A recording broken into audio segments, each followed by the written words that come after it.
राजा पाय पडतो राजा. नाही, माफी असावी, जरा आवाज वर करून बोलतोय राजा.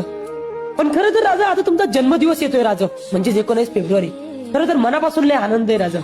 पण राजा तुमच्या आमच्यावर एवढे उपकार आहेत ना की वर्षाचे 365 दिवस सुद्धा तुमचा जन्मदिवस साजरा केला ना राजा, तरी तुमचे उपकार कधी भेटणार नाही राजा.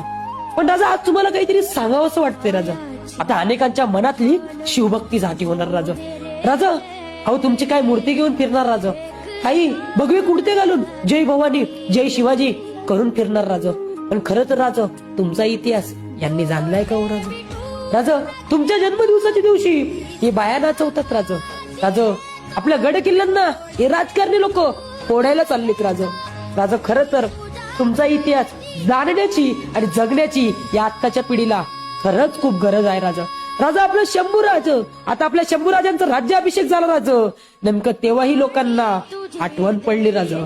राजा ज्या राजांनी धर्मासाठी बलिदान दिलं, ज्या राजांनी परिवाराचा विचार न करता स्वतःचं रक्त सांडलं, नेमकं त्याच म्हणजेच आपल्या तुम्ही स्वामींचं आणि आपल्या शंभूराजांचा इतिहास हे विसरत चालले राजा. पण राजा मला मुळातच तुम्हाला एक सांगायचंय राजा की अशा लोकांना अत्तल घडवण्यासाठी पुन्हा एकदा तुम्ही जिजाऊंचाशी उभा पाहिजे राजा. तुम्ही एकदा जिजाऊंचाशी उभा पाहिजे राजा. आणि हा या 19 फेब्रुवारी करलं तरी चालेल राजा, पण आपल्या सह्याद्रीच्या गड किल्ल्यांवर